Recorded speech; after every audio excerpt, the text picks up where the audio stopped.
The basis of my message comes from these words from the first reading.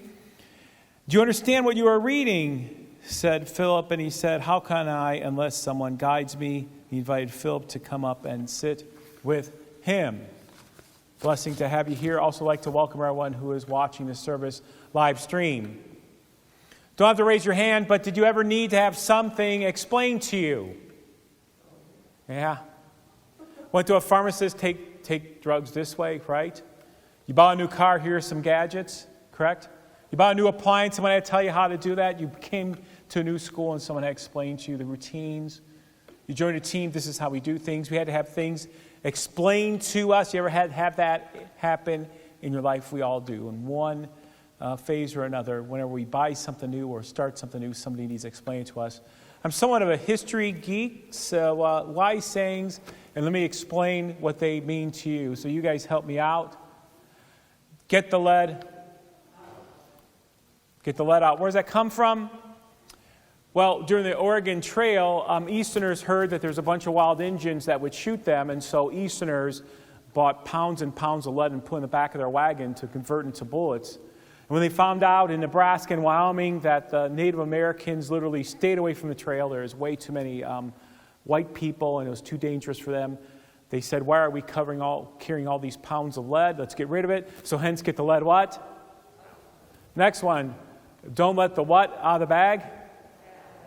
Yeah, probably our great-great-great-grandparents, when they used to trade, pigs were worth something. They put a little piglet in a bag. They tie it up in a burlap bag, and they trade people like pigs. Well, some people were unscrupulous, and what they did, there's a lot of cats and litters. They put a cat in the bag, but it was really worth nothing. When the person thought they were buying a pig or something else, they opened up the bag, and what ran out? So don't let the what? Cat out of the bag. Next one. Don't throw the baby out with the what?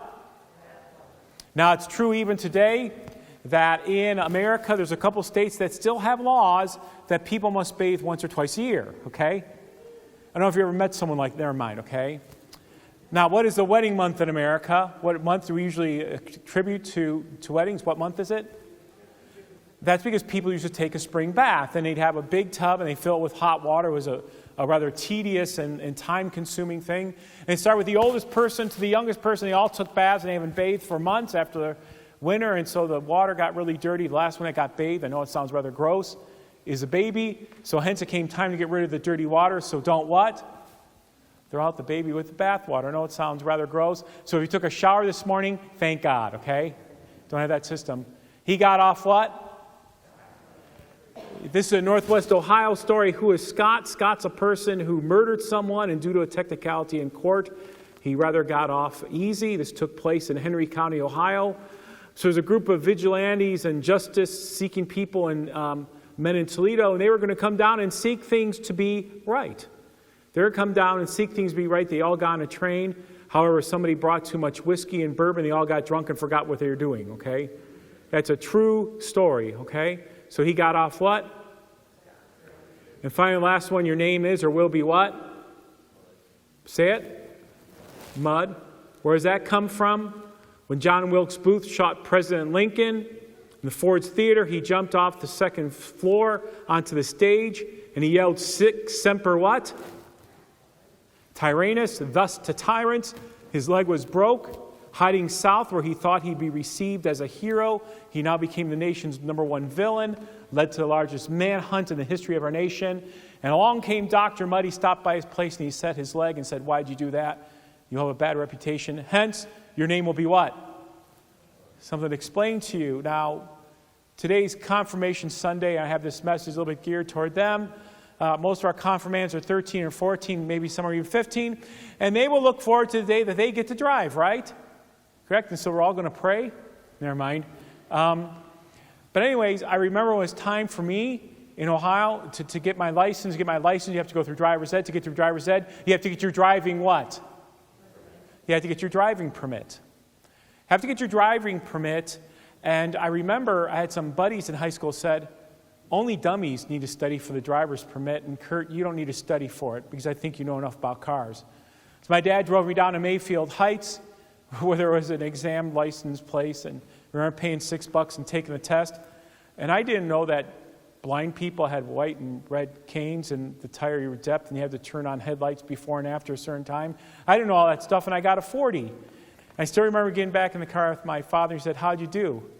I said, "I flunked." I still remember the look on the face. He said, "What happened?" I said, "I listened to my buddy." He said, "How many times I tell you, don't listen to them, make sure you study." So I studied and I retook it, and I got 95 because somebody had to what? Explain it to me. Now, in driver's ed, we got assigned like 5 people to a car, and this is back when cars were really big. And there's this one guy in my car, it wasn't me, one guy in the car, he kept on telling our instructor, I got this. Now, when we did driver's ed in our day, there was like a special brake that was attached to the driver brake that went to the passenger side, you know what I mean? And so our driver instructor always had that brake. She didn't like it when I got on the interstate, okay? The rest of the car prayed, all right? But there was this one guy, when we first started, he goes, I got this, let me in. And so he got in and he sat down on the driver's side behind the steering wheel. And that's back when the gear shift was on top of the steering wheel. Anybody old enough to remember that? You know what I'm talking about? He goes, I got this. Now, we use that picture up there. That's the best thing you can find. He goes, okay, P is for parking lots, R is for rain, N is for night, D is for day, and L is for lightning. That's what he said. I remember my instructor said, okay, you get out into the back seat. Somebody had to what? Explain it to him, right? Get it? By the way, that wasn't me, honestly. I knew that was for like parking and driving and neutral, all that stuff. Anyways, well, so many of us, someone can tell it to us, explain it to us, or many of us, we have to do it like this. The school of hard what? And get it, the board of it, the board of it, get it? The board of education, you know what I'm talking about? Okay? And finally, I had to learn things, the what? Somebody had to explain it to me. And so this being the season of Easter, there's 2 followers of Jesus, and they're walking down the road, and they're lamenting that Jesus died, and they're not sure what's up with that. And Jesus came, and he appeared to them, but he cloaked himself. Now, Jesus is a master teacher, and Jesus is a master teacher, and he doesn't share who he is. Instead, he starts asking them questions from the Old Testament. He's sort of spoon-feeding them. He's saying, didn't the prophet say this? And wasn't it written here? And didn't the Psalm say this? And wasn't it written about this? And Jesus is spoon-feeding his followers so that it could be explained to them that the death and resurrection of Jesus is really an Old Testament thing. And then when they got to where they're going, Jesus broke bread and their eyes were opened. Someone had to explain it to them. Unless somebody what? Yeah, I think Mr. March opened up that statement. Unless somebody explains it to me, unless there's a connection. The connection comes from God to us unless someone explains it to us. So let's read this next verse. Mr. March already alluded to it. Can you all read that with me? How then can they call on the one they have not believed in? And how can they believe in one whom they have not heard? And how can they hear without someone preaching to them? And how can they preach unless they are sent? How beautiful are the feet of those who bring good news. You see, God connects us. God uses pastors and teachers, and you just heard about Cassie accepting the call. God connects us because he sends us people who explain the deep truths of God's word to us. He connects us to him through people like pastors and teachers and principals and all that sort of thing. He explains it to us. And so here is Philip. He's an apostle of God. And this Ethiopian eunuch, he went to Jerusalem. And he's searching for the things of God. And he's reading Isaiah out loud, the prophet Isaiah out loud. And he's really confused. Now, there's 2 things about him. He's an Ethiopian and he's a eunuch. Does everybody know what a eunuch is? Do you know what I'm talking about? Okay, thank you. I don't want to explain it, all right? Sort of awkward in confirmation. So here he is. He's sitting by the side of the road, and he's reading Isaiah 53 out loud, and he just doesn't get it. Now, a lot of people are saying, I'm not sure what Isaiah 53 is. Well, let me go to Isaiah 53, and you read it with me. Okay? He read it out loud. Can you read it where it starts with he was? He was oppressed and afflicted, yet he did not open his mouth. He was led like a lamb to the slaughter. He was assigned a grave to the wicked. After the suffering of his soul, he will see the light of life. For he bore the sin of many and made intercessions for the transgressors. And this is what the Ethiopian is reading out loud, and Philip hears it. By the way, who's that talking about? Who is that? Say it. That's Jesus. 900 years before Jesus died and rose, Isaiah nailed it. He's telling us specifically about the Messiah. He will suffer. He'll be led like a lamb to the slaughter, and he will see the light of life. Isaiah nails it on the head. And what Isaiah says, in the same way you heard the connection, what Isaiah says, listen, this is talking about Jesus who died for you. He was led like a lamb to slaughter for you. Because who did Jesus die for? He died for everyone. And the other thing that Philip is saying now, this requires some mental gymnastics. He's saying that the Old Testament is really the New Testament concealed, and the New Testament is the Old Testament revealed, and they fit together like this. Someone needs to explain it to us. Because if you live in America, and we all heard this, what did we hear? Well, the Old Testament, God is mean and grumpy, and he kicks people around. In the New Testament, Jesus is kind and nice, and he's fluffy, and he's sweet. There's very little truth to that. Because the Old Testament and New Testament go like this. The Old Testament foretells the coming of the Messiah, and the New Testament says he's already here. And you and I in 2021, we get to look back at the whole miracle of it. The Old Testament's the New concealed, the New is the Old Testament revealed, and that's what's being shared with the eunuch. More importantly, that Jesus died for everyone. What else is Philip getting at? The real Messiah suffers for real sinners. Here comes the disconnect, because who's the real sinner? Who? Take a look in the mirror.